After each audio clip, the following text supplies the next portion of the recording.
नमस्कार, मैं हूं सत्यपाल और आप देख रहे हैं CWB हिंदी न्यूज। शक संवत 1946 विक्रम संवत 2081 आज पौष मास के कृष्ण पक्ष की प्रतिपदा यानी एकम तिथि और दिन सोमवार है। तदनुसार अंग्रेजी तारीख 16 दिसंबर सन 2024 आज यानी 16 दिसंबर से पौष मास का महीना प्रारंभ हो चुका है। सबसे पहले आज की सुर्खियां। हरियाणा सीएम सभी 90 हलकों में करेंगे धन्यवादी दौरा, कार्यक्रम का शेड्यूल हुआ जारी। हरियाणा सरकार की बड़ी घोषणा, इन लोगों को भी मिलेगी 3000 रुपये महीना पेंशन। हरियाणा में शीतलहर और पाले से बचने के लिए एडवाइजरी जारी, किसान इन बातों का रखे ख्याल। किसानों को एक साथ मिलेगा विभिन्न फसलों का उत्पादन। हिसार में हरियाणा एग्रीकल्चर यूनिवर्सिटी मॉडल को मिली राष्ट्रीय मान्यता। महाकुंभ में तय होगा नरेंद्र मोदी के बाद कौन। 2013 में मोदी पर लगी थी मुहर, तो 2025 में किसके नाम पर हो सकती है चर्चा, बताएंगे पूरी अपडेट। किसान आंदोलन अपडेट, डल्लेवाल का 20 दिन से आमरण अनशन जारी, हालत गंभीर, केंद्रीय अफसर मिलने पहुंचे। हरियाणा की नई राजधानी की उठी मांग, 12 पूर्व एमएलए सहित हांसी में जुटे लोग, महम चबूतरे पर प्रदेश स्तरीय रैली का किया ऐलान। और रीट 2024 के लिए आज से करें आवेदन, एग्जाम 27 फरवरी को होगा, 15 जनवरी लास्ट डेट। और अब खबरें विस्तार से। हरियाणा में निरंतर तापमान में गिरावट देखने को मिल रही है। ठंड का आलम यह है कि शीतलहर के चलते घर से निकलना भी मुश्किल हो चुका है। दिन के समय निकलने वाली धूप भी सर्दी से राहत दिलवाने में नाकाफी साबित हो रही है। बीते 24 घंटे की बात करें तो हिसार जिले का तापमान सबसे कम यानी 3 डिग्री सेल्सियस दर्ज किया गया, तो वहीं सोनीपत का तापमान 3.6 डिग्री सेल्सियस रहा। फतेहाबाद में सुबह पाले की सफेद चादर देखने को मिली है। इसी बीच मौसम विभाग द्वारा प्रदेश के 18 जिलों में शीतलहर को लेकर अलर्ट जारी किया गया है। इनमें पंचकुला, अंबाला, कुरुक्षेत्र, कैथल, करनाल, सिरसा, फतेहाबाद, हिसार, भिवानी, रोहतक, झज्जर, चरखी दादरी, महेंद्रगढ़, रेवाड़ी, गुरुग्राम, फरीदाबाद, मेवात और पलवल शामिल हैं। विशेषज्ञों का मानना है कि पहाड़ों से आ रही उत्तर पश्चिमी हवाओं के कारण प्रदेश में ठंड अपना जोर पकड़ती जा रही है। 16 दिसंबर यानी आज के बाद मौसम में परिवर्तन देखने को मिल सकता है और तापमान में उतार चढ़ाव भी दर्ज किया जाएगा। दिन और रात के तापमान में गिरावट भी देखने को मिल सकती है। वायुसेना स्कूल अंबाला छावनी द्वारा विभिन्न पदों पर भर्ती के लिए आवेदन आमंत्रित किए गए हैं। जो भी उम्मीदवार इन पदों के लिए इच्छुक हैं वे ऑफलाइन माध्यम से अपना आवेदन भेज सकते हैं। यह कोई सरकारी भर्ती नहीं है, यह भर्ती संविदा आधार पर होने जा रही है। पीजीटी फिजिकल एजुकेशन के लिए शारीरिक शिक्षा में कम से कम 50% अंकों सहित मास्टर डिग्री होनी चाहिए। तो वहीं लैब अटेंडेंट के पदों के लिए भौतिक लैब के लिए आवेदक 12वीं पास विज्ञान विषय सहित होने चाहिए। जूनियर लाइब्रेरियन के लिए 10वीं पास तथा लाइब्रेरी विज्ञान में प्रमाण पत्र व कंप्यूटर का बेसिक ज्ञान होना भी आवश्यक है। स्पेशल एजुकेटर के लिए आवेदक कम से कम 1 वर्षीय डिप्लोमा धारक होना चाहिए तथा किसी भी वर्ग के उम्मीदवार को कोई भी आवेदन शुल्क नहीं देना है। न्यूनतम आयु 21 वर्ष और अधिकतम आयु 50 वर्ष तय की गई है। आवेदन करने की आखिरी तारीख 26 दिसंबर 2024 है।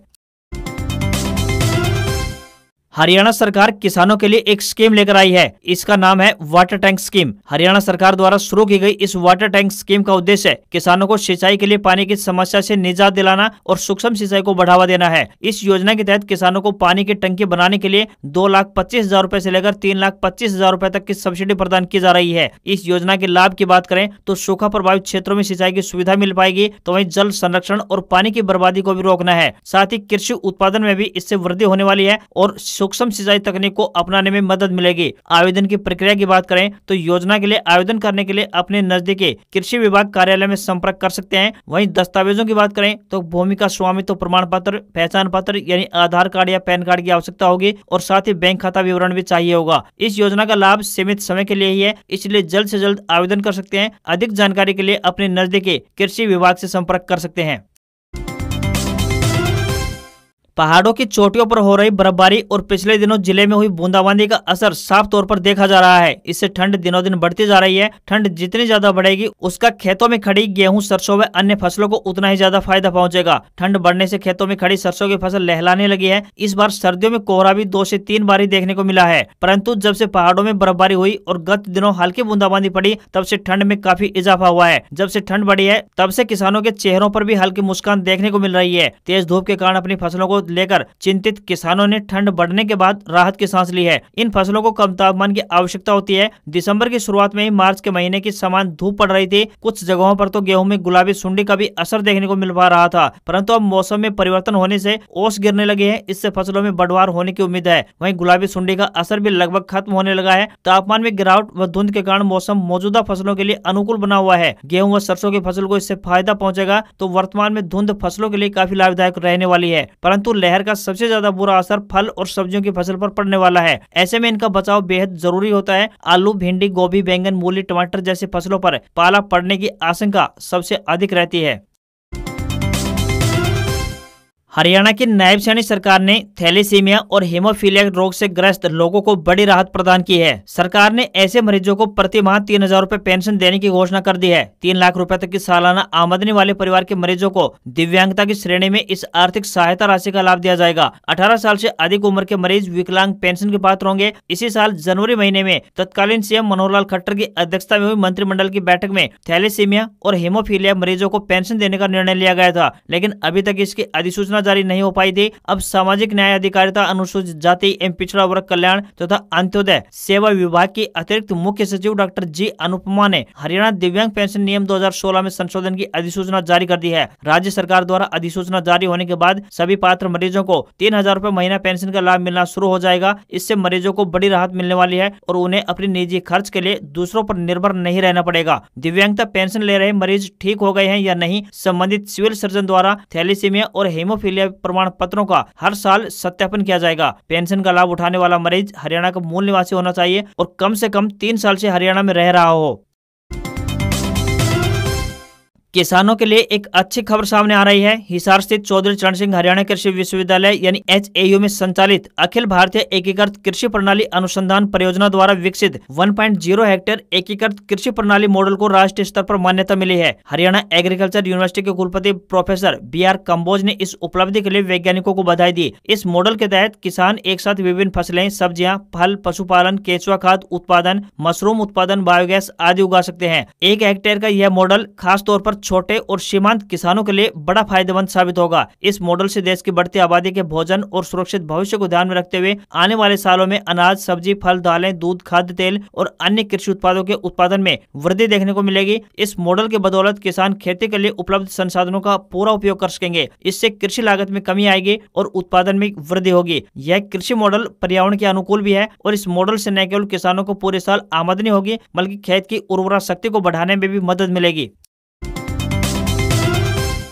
हरियाणा के शिक्षा मंत्री महिपाल ढांडा ने कहा कि साल 2025 तक हरियाणा में नई शिक्षा नीति लागू हो जाएगी। उन्होंने बताया कि नई शिक्षा नीति लागू होने के साथ ही स्कूलों की संख्या भी बढ़ाई जाएगी। बच्चों की शिक्षा में विस्तार पर पूरा ध्यान केंद्रित किया जाएगा। शिक्षा मंत्री ने बताया कि लोगों को सरकारी स्कूलों के लिए अपने नजरिया बदलने की आवश्यकता है। बच्चों को केवल स्टेटस सिंबल के लिए प्राइवेट स्कूल में न भेजें। लोग नौकरी तो सरकार की करना चाहते हैं, लेकिन अपने बच्चों को पढ़ाने के लिए प्राइवेट स्कूल में भेजते हैं। सरकारी स्कूलों में हर तरह की सुविधाएं उपलब्ध हैं। इन्हें और बेहतर करने के लिए लगातार प्रयास किए जा रहे हैं। वहीं शिक्षा मंत्री का कहना है कि स्कूलों में आधुनिक शिक्षा और तकनीकी शिक्षा के लिए प्रबंध किए जा रहे हैं। इसके साथ ही सरकारी स्कूलों में पढ़ाने वाले अध्यापकों के बच्चे गवर्नमेंट स्कूल में क्यों नहीं पढ़ते। इस सवाल के जवाब में शिक्षा मंत्री ने बताया कि किसी पर दबाव नहीं बनाया जा सकता, सबकी अपनी मर्जी है और बदलाव भी खुद से ही शुरू किया जा सकता है। शिक्षा मंत्री महिपाल ढांडा का कहना है कि सरकारी स्कूलों में आधुनिक शिक्षा प्रणाली के साथ नैतिक शिक्षा पर भी फोकस किया जा रहा है। हरियाणा में साल 2025 तक नई शिक्षा नीति लागू हो जाएगी। सरकार रोजगार परक शिक्षा पर ध्यान केंद्रित कर रही है। निरंतर तौर पर सरकारी स्कूलों का निरीक्षण किया जा रहा है। जहां जो भी कमी मिलती है उसे ठीक भी करवाया जा रहा है। हाल ही में हरियाणा महिला आयोग की उपाध्यक्ष और ड्राइवर को रिश्वत मामले में गिरफ्तार किया गया था। इस पर अब हरियाणा महिला आयोग की अध्यक्ष रेणु भाटिया का बड़ा बयान सामने आया है। उन्होंने कहा है कि इस तरह की बातें सामने आना बड़ा दुखदायी होता है। पिछले 3 सालों से मैं इस आयोग को खुद चला रही हूं, ऐसा कोई भी केस मेरे सामने नहीं आया। महिला आयोग में ऐसा पहली बार हुआ है। उन्होंने कहा कि महिला आयोग का गठन बेटियों की सहायता करने के लिए हुआ है। अगर एंटी करप्शन ब्यूरो द्वारा कुछ देखा गया है तो इसका मतलब ये है कि सरकार करप्शन के मामले में जीरो टॉलरेंस की नीति पर काम कर रही है। उन्होंने कहा कि एंटी करप्शन ब्यूरो को ध्यान से काम करना चाहिए, क्योंकि किसी भी महिला की किसी भी बात पर आंच नहीं आनी चाहिए और किसी भी निर्दोष को सजा नहीं मिलनी चाहिए। हरियाणा में प्रचंड बहुमत हासिल कर लगातार तीसरी बार सरकार बनाने वाली भारतीय जनता पार्टी यानी बीजेपी ने प्रदेश की जनता का आभार व्यक्त करने का फैसला लिया है। सूबे के सीएम नायब सिंह सैनी सभी 90 विधानसभा क्षेत्रों में धन्यवादी दौरे पर रहेंगे और इसको लेकर शेड्यूल बनाया गया है। प्रदेश अध्यक्ष मोहनलाल बडोली ने प्रदेश प्रभारी डॉक्टर सतीश पूनिया, संगठन मंत्री फणींद्र नाथ शर्मा और पार्टी के महामंत्रियों से विचार विमर्श कर पूरे कार्यक्रम की रूपरेखा तैयार की है। धन्यवादी दौरे की शुरुआत पंचकुला से होगी, जहाँ सीएम नायब सिंह सैनी 18 दिसंबर को पहुंचेंगे। सीएम नायब सिंह सैनी शाणी 18 दिसंबर को शाम 3 बजे पंचकुला के कालका पहुंचेंगे और कार्यकर्ताओं तथा जनता का आभार जताएंगे। इसी तरह 19 दिसंबर को मुख्यमंत्री कैथल जिले के पुंडरी में शाम 3 बजे पहुंचने वाले हैं। सीएम नायब सिंह शाणी 22 दिसंबर को दोपहर 2 बजे हिसार के उकलाना विधानसभा क्षेत्र में धन्यवादी दौरे पर रहेंगे। 23 दिसंबर को मुख्यमंत्री सुबह 11 बजे करनाल की इंद्री विधानसभा और कैथल जिले के पिहोवा हलके में 2 बजे पहुंचकर जनता का धन्यवाद करेंगे। 25 दिसंबर को रेवाड़ी जिले की कोसली विधानसभा क्षेत्र में कार्यक्रम होगा। इसी तरह 26 दिसंबर को सुबह 11 बजे करनाल की असंध विधानसभा और दोपहर 2 बजे गुरुग्राम की सोना विधानसभा में धन्यवादी दौरा रहेगा। 27 दिसंबर को सीएम नायब सिंह शाणी सुबह 11 बजे हिसार की नलवा विधानसभा और दोपहर 2 बजे महेंद्रगढ़ विधानसभा क्षेत्र में धन्यवादी दौरा कराएगा। बड़ौली ने बताया कि 29 दिसंबर को मुख्यमंत्री जींद की नरवाना विधानसभा क्षेत्र में अपने धन्यवादी दौरे पर पहुंचेंगे।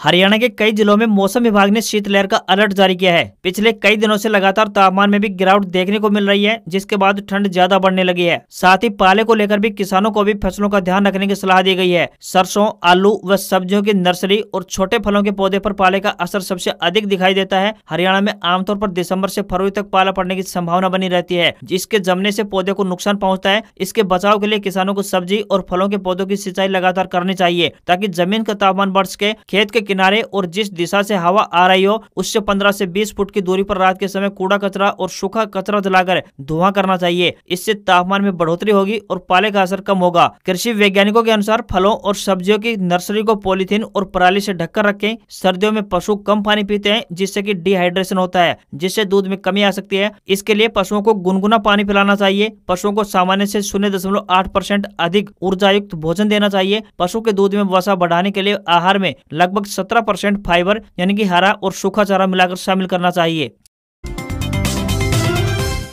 राष्ट्रीय स्वयंसेवक संघ यानी आरएसएस के प्रांत स्तर के एक पदाधिकारी ने मीडिया को बताया कि प्रयागराज में होने वाले महाकुंभ में बीजेपी के अगले पीएम कैंडिडेट के नाम का प्रस्ताव आ सकता है। वे बताते हैं कि योगी आदित्यनाथ के नाम पर सभी की रजामंदी है। अभी लोकसभा चुनाव दूर है, इसलिए सीधे तौर पर उनके नाम का ऐलान नहीं होगा। हालांकि उन्हें प्रोजेक्ट करने की पूरी तैयारी है। महाकुंभ 13 जनवरी 2025 से शुरू होने वाला है। 12 साल पहले प्रयागराज में ही आरएसएस ने नरेंद्र मोदी का नाम संतों के सामने रखा था। उनके समर्थन के बाद नरेंद्र मोदी को बीजेपी का पीएम कैंडिडेट बनाया गया। लोकसभा चुनाव हो या फिर विधानसभा चुनाव, योगी आदित्यनाथ का नाम बीजेपी के स्टार प्रचारकों की लिस्ट में शामिल है। वे राजस्थान, मध्य प्रदेश, बिहार, छत्तीसगढ़, पश्चिम बंगाल, महाराष्ट्र, हरियाणा, झारखंड, जम्मू कश्मीर, उत्तराखंड से लेकर साउथ में तमिलनाडु और तेलंगाना तक चुनावी रैलियां कर चुके हैं। नवंबर में हुए महाराष्ट्र के विधानसभा चुनाव में योगी आदित्यनाथ के बटेंगे तो कटेंगे नारे का असर भी दिखाई दिया। यहाँ उन्होंने 11 रैलियां कर 17 कैंडिडेट के लिए वोट मांगे थे। इनमें 15 कैंडिडेट चुनाव जीत गए। योगी आदित्यनाथ ने ये नारा यूपी में 9 सीटों पर हुए उपचुनाव के दौरान बार बार दोहराया। इसके बाद यही नारा महाराष्ट्र में इस्तेमाल हुआ।